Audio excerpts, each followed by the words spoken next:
예수 부활 그새 잊어버리실 줄 알았습니다. 할렐루야, 예수 부활 맞습니다. 예수님께서 부활하심을 우리는 할렐루야, 주님을 찬양함으로써 감사하고 기쁨으로써 또한 예배 드리는 겁니다. 오늘 저희가 나누는 말씀 본문은 이렇게 시작을 합니다. 우리 주 예수 그리스도의 아버지 하나님을 찬송하리로다. 그 많으신 긍휼대로 예수 그리스도를 죽은 자 가운데서 부활하게 하심으로 말미암아 우리를 거듭나게 하사 산 소망이 있게 하시며 이 말씀에서 우리가 주목할 단어는 바로 산 소망이라 하는 단어입니다. 살아있는 소망, 영어로 보면은 living hope 이렇게 되어 있는데요. 살아있는 희망이라는 단어입니다. 다르게 말하자면은 아직 끝난 게 아니라는 거예요. It's not over yet.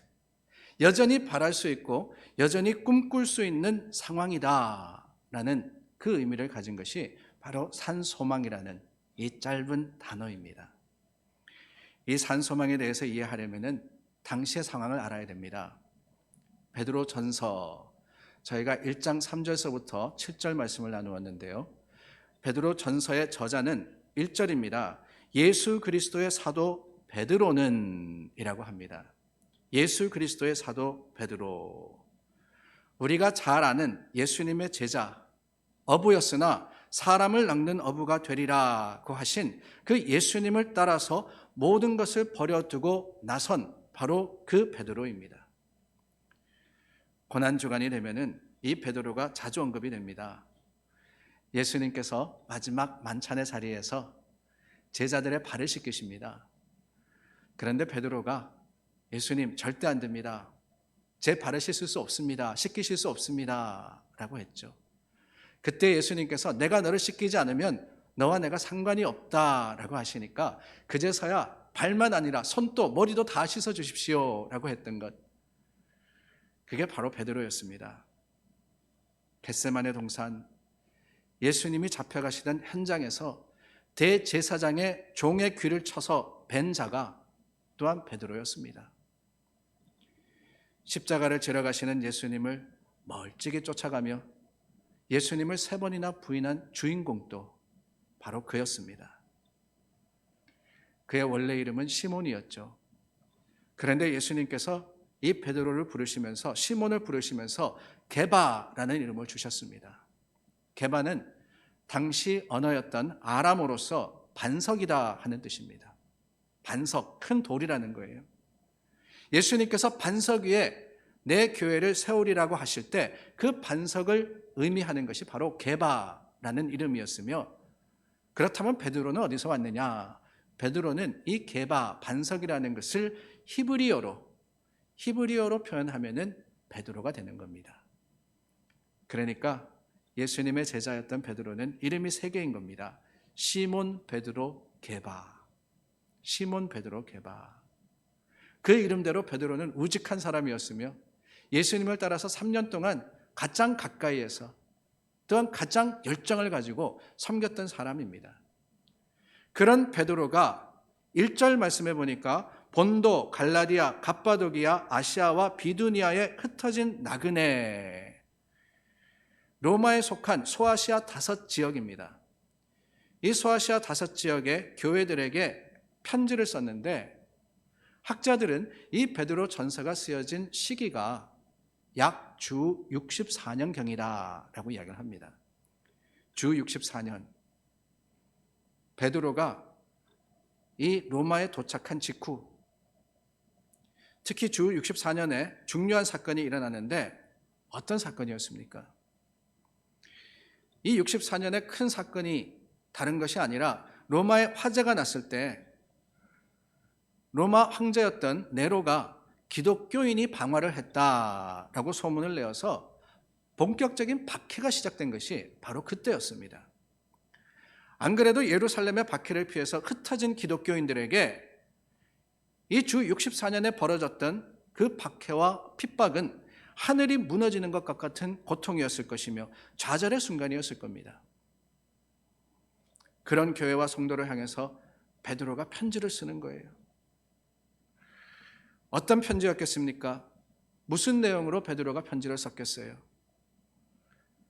사도 베드로는 당시 네로 황제의 핍박을 받고 모든 것을 잃어버린 것 같은 고통 가운데 있는 그리스도인들에게, 교회들에게 그들이 아직 희망을 가지고 살아갈 이유가 있다고, 아직까지 그들에게는 소망이 있다고 선포하시는 거예요.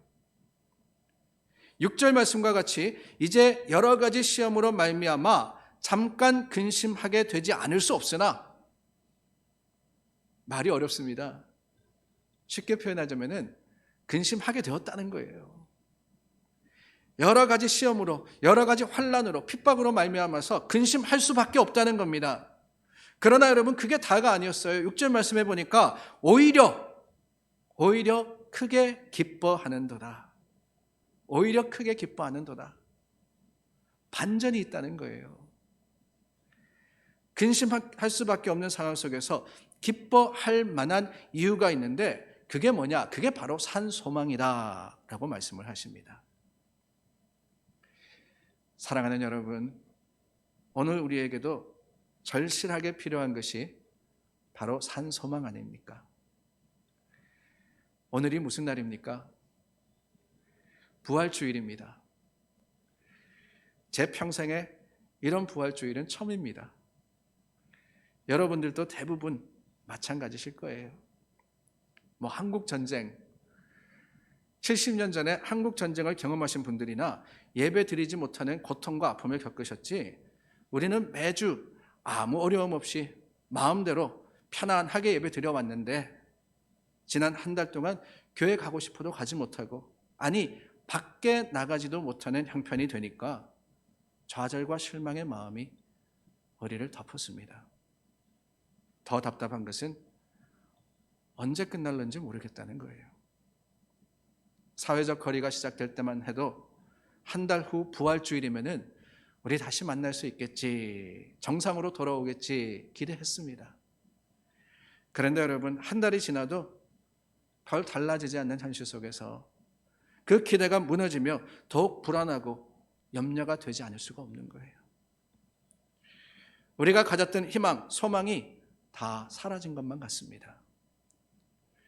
그러나 여러분, 그런 우리에게 주님은 오늘 베드로의 편지를 통해서 당시 2000년 전 그리스도인들에게 희망을 가지고 소망할 충분한 이유가 있다고 말씀하신 것 같이 우리에게도 희망이 있다고 말씀해 주십니다.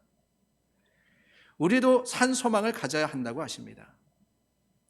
그렇다면 여러분, 무엇 때문에 우리가 지금 이 순간, 지금 바로 이때 소망할 수 있으며 이러한 형편 가운데서도 여전히 희망할 수 있습니까? 그 이유는 다른 것이 아닙니다. 산 소망의 이유는 우리가 예수님의 부활을 경험한 사람들이기 때문에 그렇습니다. 우리는 부활의 주님을 체험한 사람이라는 거예요. 그 주님으로 말미암아, 주님께서 우리에게 주신 부활의 약속, 그 생명의 약속으로 말미암아 우리는 결코 희망을 이룰 수가 없는 겁니다. 사실 십자가 사건 전후로 인해서 예수님 제자들의 공동체는 풍지박산이 되고 그들의 모임은 와해가 되었습니다. 3년을 예수님과 함께 한순간도 떠나지 아니하고 주님을 따라다녔던 수많은 제자들도 여기저기로 흩어집니다. 그들이 메시아라고 믿었던, 이스라엘을 해방시켜 주시리라고 믿었던 예수님께서 십자가에 허무하게 죽으시자 그들은 모든 것을 포기하고 말았어요. 체념할 수밖에 없는 상황이었습니다. 무슨 소망이 있었겠어요?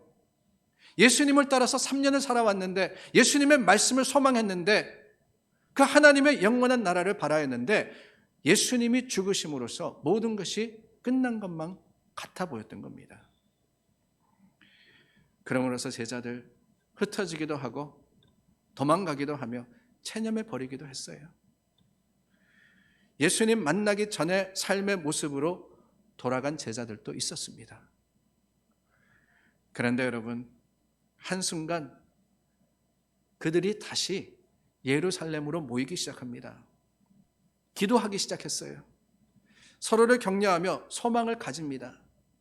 그리고 그 한순간 그들은 목숨을 걸고 복음을 증거하는 새로운 공동체의 증인으로 태어납니다. 무엇이 이 변화를 가져다 주었습니까? 도망하며 실망하는 제자들에게 도대체 무엇이 그들이 예수 그리스도를 증거하는 죽음도 마다하지 않는 불굴의 증인으로 만들어 주었습니까? 그 이유는 딱 하나밖에 없어요. 단 하나입니다. 이 변화를 가능하게 한 설명은 오직 부활하신 주님, 이 제자들이 살아계신 예수님을 만났기 때문입니다. 살아계신 예수님을 만난 거예요. 누가복음 24장에 예수님 부활의 날, 그 예수님 부활하신 날에 일어난 사건들이 기록이 되어 있습니다. 예수님이 부활하셨다 하는 소식을 무덤을 찾아간 여인들로부터 전해 들었음에도 불구하고 제자들이 아직 예수님을 만나지 못한 상황이었습니다. 그때 이름 모를 예수님의 두 제자가 예루살렘에서 그들의 고향인 엠마오라 하는 곳을 향해서 내려갑니다. 슬픈 기색을 띠고 낙심하면서 고향을 향해 갔습니다. 왜요? 다른 게 아닙니다. 도망간 거예요. 혼란의 예루살렘을 벗어나 자신들의 고향, 그곳에 가면 안전하다 생각을 하고는 엠마오를 향해서 갔던 겁니다.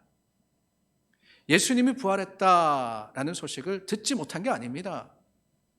새벽 미명에 그 무덤에 갔던 사람들로부터 제자들은 예수님이 부활하셨다 하는 이야기를 전해 들었습니다. 그러나 그럼에도 불구하고 뵙지 못함으로써 예수님의 부활하신 그 모습을 보지 못함으로 인해서 의심의 마음이 이 두 제자를 사로잡았을 때 그들은 모든 것을 포기하고 엠마오를 향해서 내려갔던 겁니다. 누가복음 24장 24절 말씀에 보니까 예수는 보지 못하였느니라 라고 하거든요. 그런데 여러분, 이 24장 엠마오의 사건, 그 엠마오로 향했던 두 제자의 일을 계속해서 읽어보면은 이 두 제자가 어느 순간 발걸음을 돌이킵니다. 엠마오를 향해서 가는 것이 아니라 예루살렘을 향해서 돌아옵니다. 그리고 복음을 위해서 생명을 바치는 제자로서 새롭게 일어섭니다. 어떤 사건으로 말미암아 그렇습니까?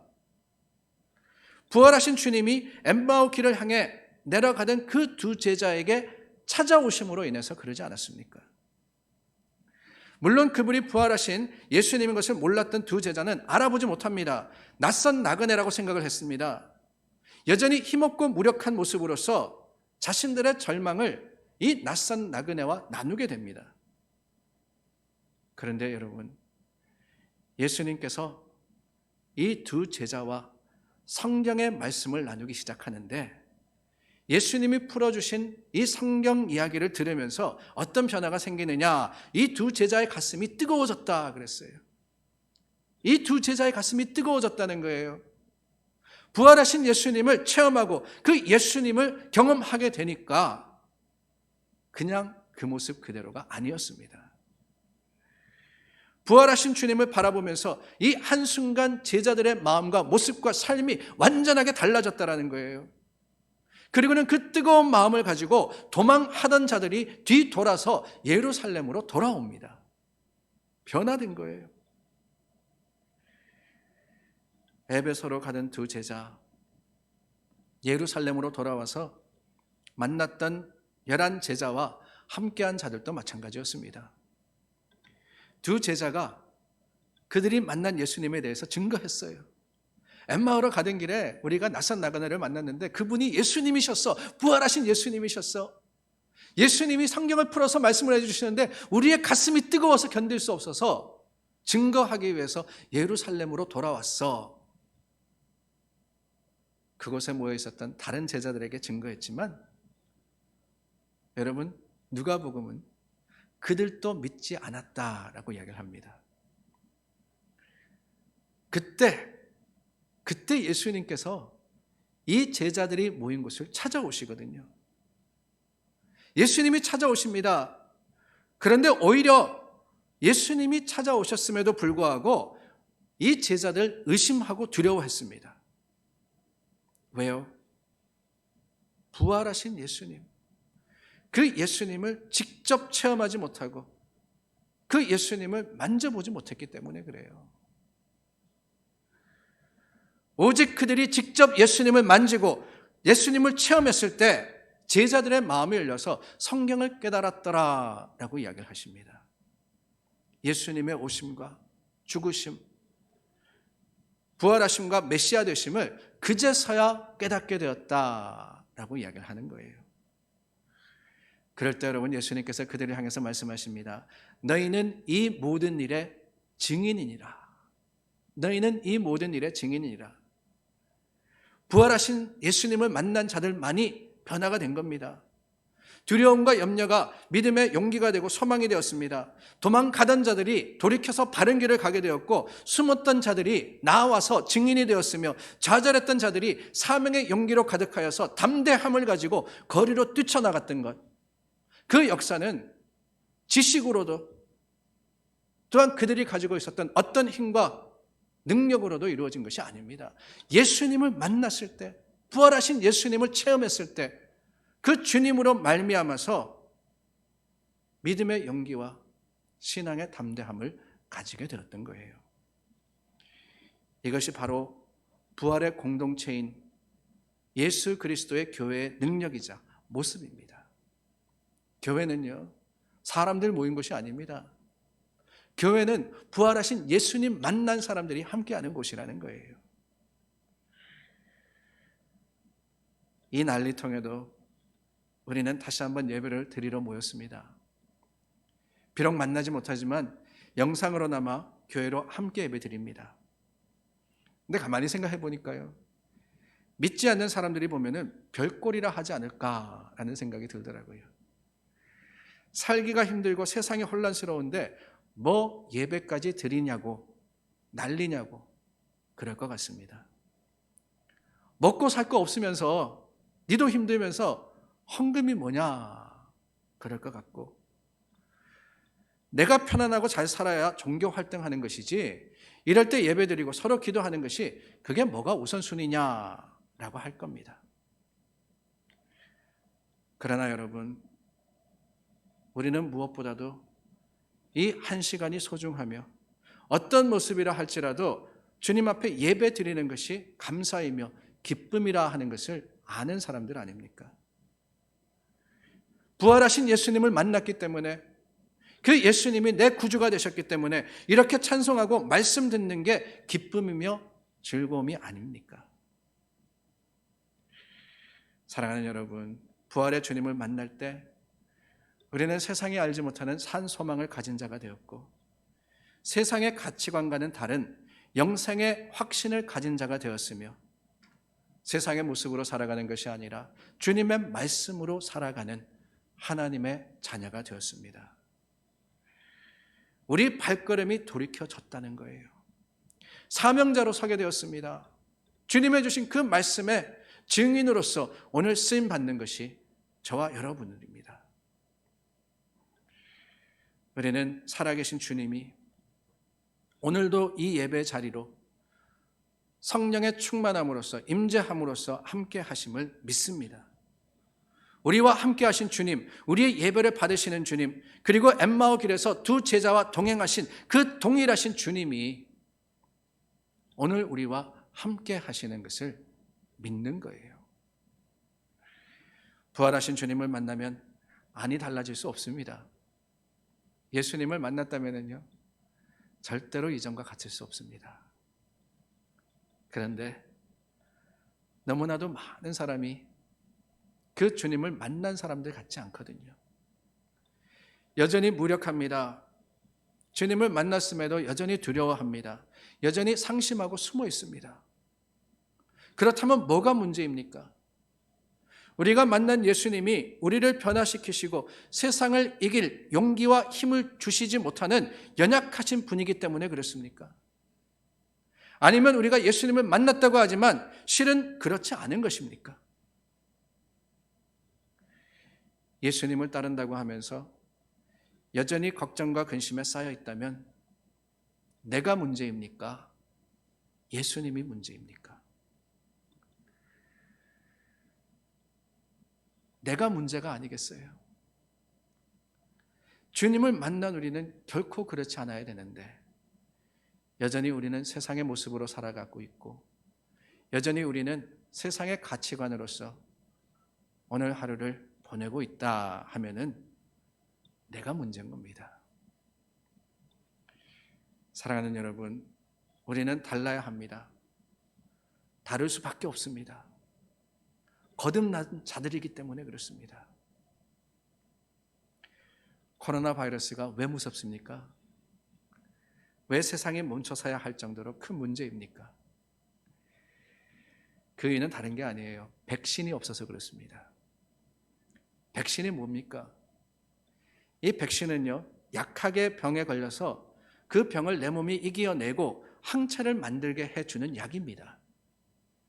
항체가 생기면은 다시 그 병에 걸리지 않기 때문에 예방접종, 즉 백신을 투여함으로써 우리는 특정한 질병을 대비하는 겁니다. 근데 문제가 뭐냐? 이 코로나 바이러스도 백신이 없기 때문에, 아직까지 백신이 나오지 않기 때문에 무섭고 두려운 거예요.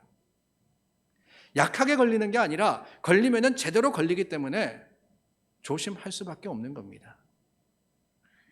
그런데 여러분, 소식을 들으니까 이렇게 코비드-19 코로나 바이러스에 걸린 분들 중에 이기신 분들이 점점 더 많아진다라고 들었습니다. 코로나 바이러스에 걸렸지만은 이긴다, 회복되었다 하는 것은 무슨 의미입니까? 내 몸이 항체를 가지게 되었다라는 거거든요. 그런 분들은 다시 걸리지 않기 때문에 이야기가 나옵니다. 항체 검사를 해서 항체가 있는 사람은 사회활동을 자유롭게 하도록 하자. 왜요? 염려 없기 때문에 그래요. 이겼기 때문에 그렇습니다. 사랑하는 여러분, 우리는 죽음에 대한 항체를 가진 사람이라는 거예요. 세상 모든 사람 죽음의 두려움으로 벌벌 떨 때도 우리는 죽으면 죽으리라고 담대하게 주님을 외치는 자들입니다. 어떻게 그렇습니까? 다른 게 아니에요. 예수님이 죽으시고 부활하심으로 부활의 첫 열매가 되셨고 우리도 예수님 안에서 거듭남으로써, 거듭나는 게 뭡니까? 죽었다 사는 거거든요.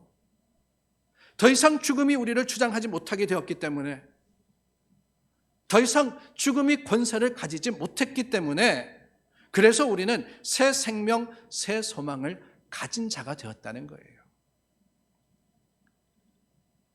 New life, new hope, living hope. 안 죽습니다.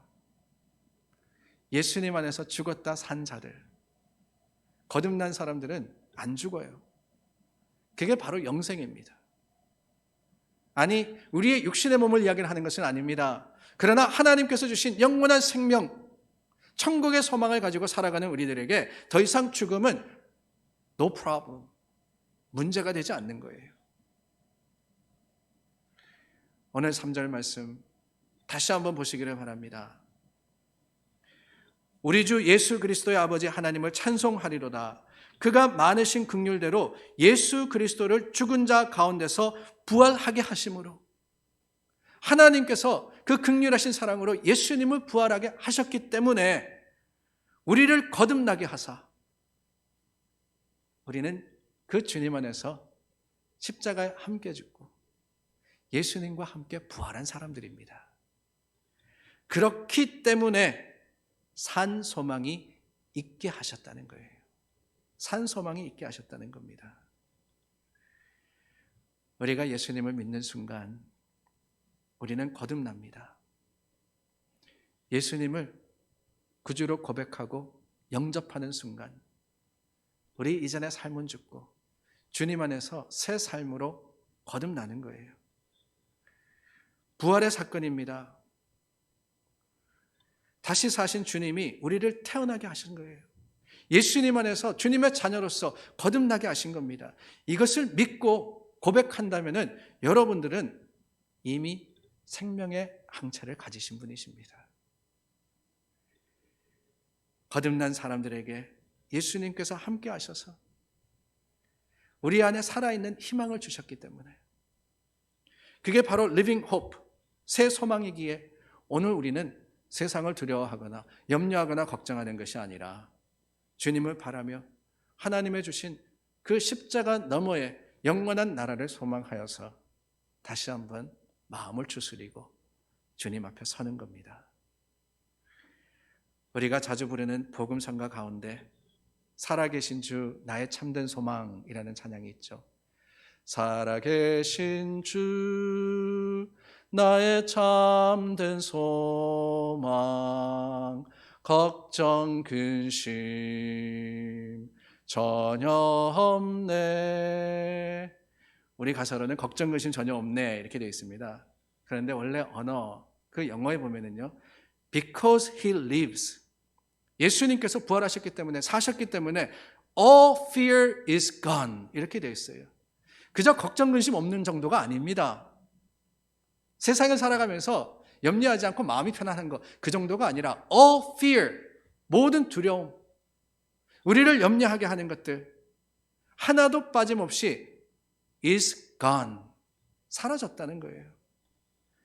사랑의 주내 갈 길 인도하니 내 모든 삶의 기쁨 늘 충만하네. 내 삶의 모든 기쁨 늘 충만하네. 그 가사도 영어로 보니까 And life is worth living, 삶은 살만한 가치가 있다는 거예요. Just because he lives, 예수님께서 부활하셨기 때문에 지금 우리의 삶 어렵고 힘듭니다. 고난스럽습니다. 그런다 할지라도 여전히 살만합니다. 왜요? 주님께서 사심으로써 우리에게 산 소망이 되셨기 때문에. 산 소망이 되셨기 때문에. 내 눈앞에 보이는 현실만을 바라보는 것이 아니라 주님의 주신 약속을 붙들고 살아가는 자로서 변화되었기 때문에 우리는 여전히 찬양하며 여전히 감사하는 겁니다. 사랑하는 여러분, 세상이 어둡습니다. 우리를 둘러싸고 있는 정황이 암담하기 그지없습니다. 그러나 여러분, 오늘 우리는 여전히 예배드리며 오늘 우리는 여전히 부활하신 예수님이 우리와 함께 하심을 믿고 담대하게 예수 부활, 할렐루야 외치지 않습니까? 세상에는 희망이 보이지 않다 할지라도, 불안감뿐이라 할지라도, 세상은 더욱더 악해져가고 전쟁의 소문은 늘어가며 심지어 질병으로 인해서 세상이 올스톱된 이때를 살아가는 우리라 할지라도 부활하신 주님이 내 곁에 계시고 내 안에 계시며 나와 함께 하신다면 우리는 결코 좌절할 필요가 없습니다. 나의 등 뒤에서 나를 도우시는 주, 내 고난의 현장에 찾아오셔서 나를 향해 손 내미시는 주님, 그리고 주저앉고 싶을 때 내 손을 잡아 일으켜 주시는 그 주님의 음성을 들으시기 바랍니다. 일어나 걸으라. 내가 새 힘을 주리니 일어나 걸으라. 일어나 걸으라. 내가 너를 도우리라. 실망하고 좌절하여서 그것에 널브러져 있는 것이 아니라 주님의 내미신 그 손을 잡고 일어나 걸으라. 일어나 걸으라 선포하신 것이 부활하신 예수님이시며 우리를 찾아주신 하나님의 사랑이자 은혜인 것입니다. 그 부활하신 주님을 내가 만났기 때문에, 그 주님이 나와 함께 하시기 때문에 우리는 더 이상 두려워하는 것이 아니라 산 소망을 향해서, 주님 주시는 영원한 나라를 향해서 믿음의 담대한 발걸음을 옮기며 하나님의 때를 기다리며 서로를 위해 기도하고 교회를 위해서 중보합니다. 사랑하는 여러분, 사랑하는 여러분, 예수님 부활하셨습니다. 예수 부활, 할렐루야 외치는 우리에게 주님 주시는 산 소망, 주님 주시는 그 생명의 놀라운 은혜가 믿음의 자랑이 되고 확신이 되어서 세상을 향해서 외치는 우리의 놀라운 고백이 되기를 예수님의 이름으로 간절히 축원합니다.